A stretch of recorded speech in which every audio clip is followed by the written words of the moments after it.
go. Hello guys, good morning. And it's 2 a.m. Pauwi na tayo. And sayang. Hindi ko na-record kanina yung papunta ko dito. Kasi naglolo ko yung read and write ng memory card. Kaya tumigil siya bigla ng recording. Kaya hindi natin nahagip yun. Kaya ngayon tayo babawi. Siguro palitin na yung memory card ko. Pagbilhin na lang tayo ng bago. So let's go. Ganito guys, dito sa Iloilo, pagka ganitong oras dito sa business park. So wala na masyadong tao. Yung tanging gising na lang is yung mga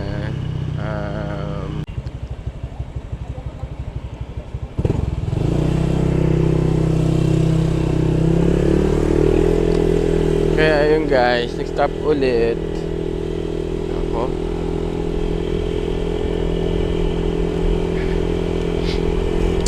Kailangan ko na talaga bumili ng bagong memory card.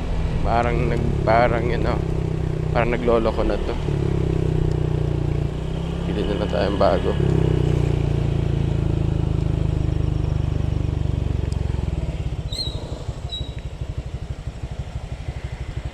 Okay.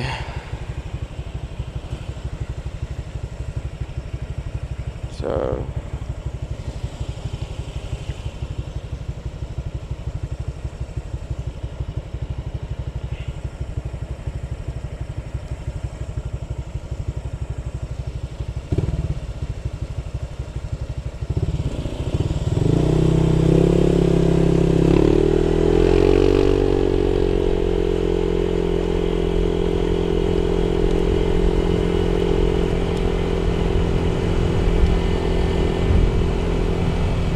ito, ang tahimik guys.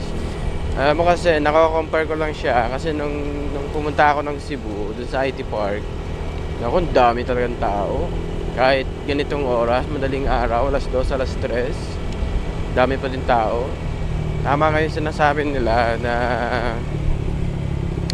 yung mga tao daw doon hindi natutulog. Kasi sa sobrang dami nung companies doon, gaya ng mga BPO companies, mostly trabaho is panggabi. Kaya karamihan is during those time, yung ganitong oras is nasa lunch break, palabas ng opisina, tapos yung iba papasok sa trabaho. Kaya parang ang matao parate. Like dito sa Iloilo, di masyadong. Ito lang mga company, marami namang company dito, pero ang tahimik pa din Hindi siya kagaya talaga ng Cebu na masyadong talagang maunlad na.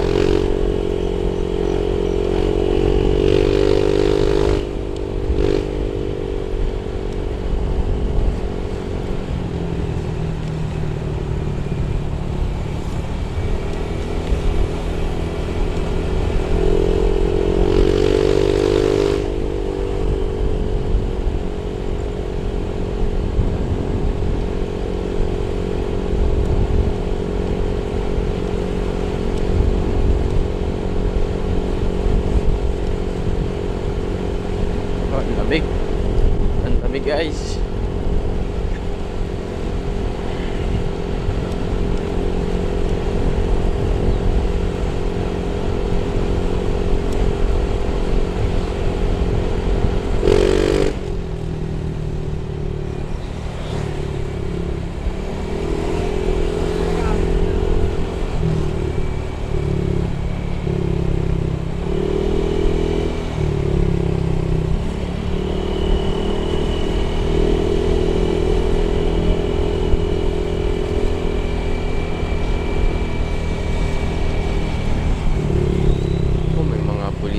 checkpoint pa.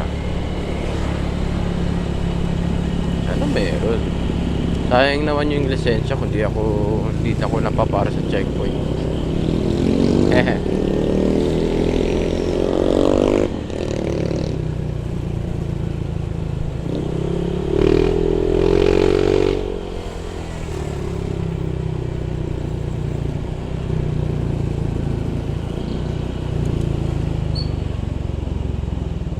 Ano na guys, ito yung Fortuner na version, na generation. Yung gusto ko, yung parang muscle siya na parang ang compact niya. Ito yung gusto ko na ano eh, na generation ng Fortuner. Classic ba? Saka yung kulay, ganito.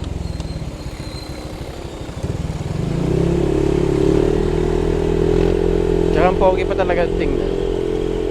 Pogi pa talaga.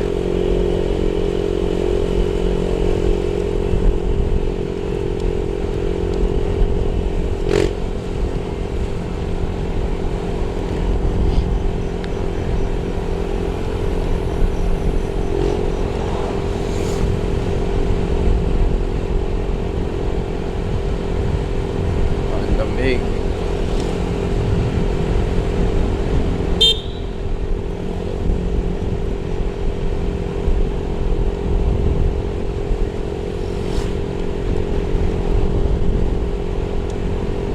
Tahimik ng daan. Ito yung gusto ko na ano, ng mga oras na uuwi kasi tahimik lang yung daan. Tapos syempre dire-diretso ka na, wala na, hindi ka na ng pahinto-hinto dahil sa traffic. Kasi ganitong oras ano eh, lahat tulog na eh. Kaya yung mga kaya yung iba na makita mo na sasakyan siguro pauwi din galing trabaho, papunta din ng opisina. Yan, tahimik. O kaso makakagulat yun na.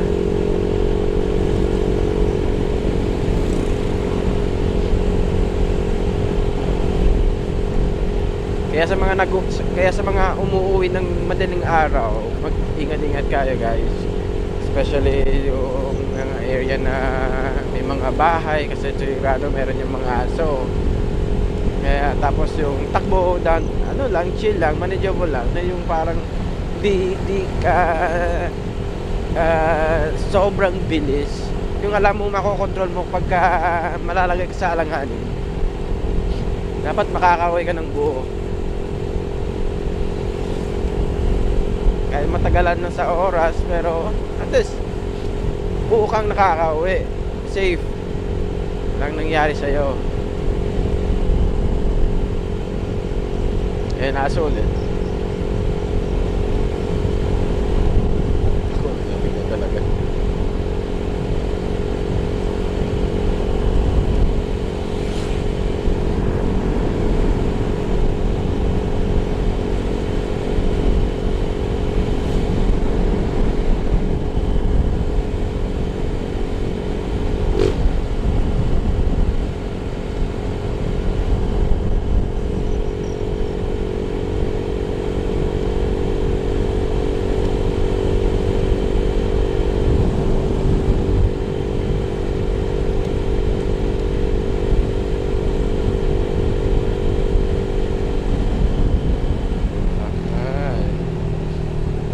Kapag ganito guys, ito, merong kotse na naka-high.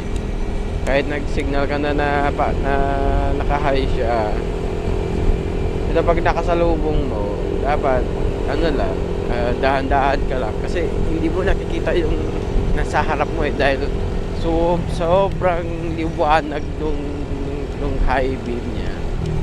Kaya dahan-dahan lang.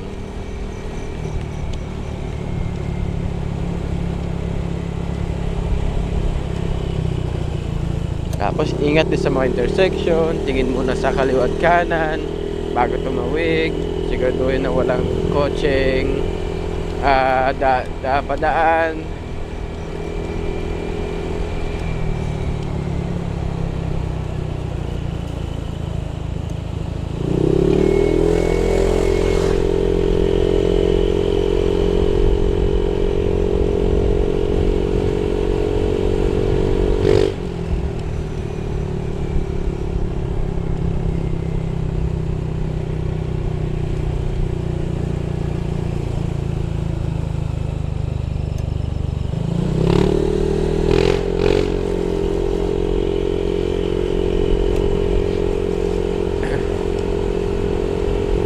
lamig. Iniwan ko pa naman yung jacket ko sa sa opisina kasi akala ko hindi naman ganito kalamig. Tapos hindi nakikita ko sa bintana, hindi naman umuulan. Ito aso ulit nakikita niyo ba yan? Siswertehan ka, hahabulin ka pa niyan pag nasa tupak ng mga aso na yan Yung alam yung one time guys, hindi naman one time, ilang ulit din ako na nagbike lang pa uwi. Dumaan ako dito. Ngayon, ang daming aso. Nagbabike ako, pinaghahabol ako. Yung feeling na na siyempre nagbabike ka, di masyadong kabilisan din, kagaya ng pag nagmumotor. Kaya ngayon, pag hahabulin ka ng aso, talagang uubusin mo talaga yung puwersa mo.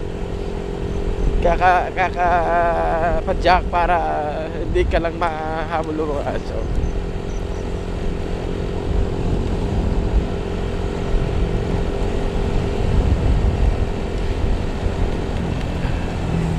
Malapit na tayo sa bahay. Sobrang lamig.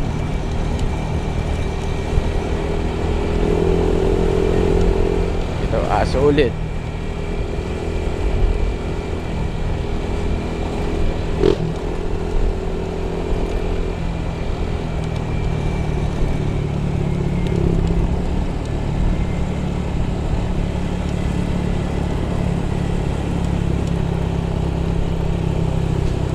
Malapit na tayo sa bahay.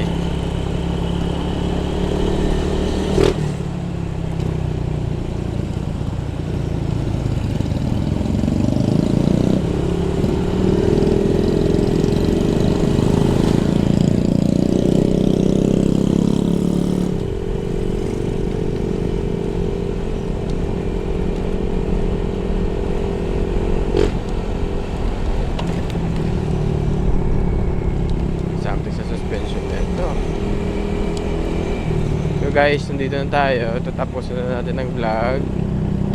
Pasaka tayo dito. So, salamat sa panonood guys. And hanggang sa ulit.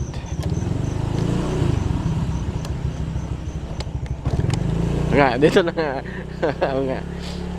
Bye bye guys. Thanks for watching. See ya.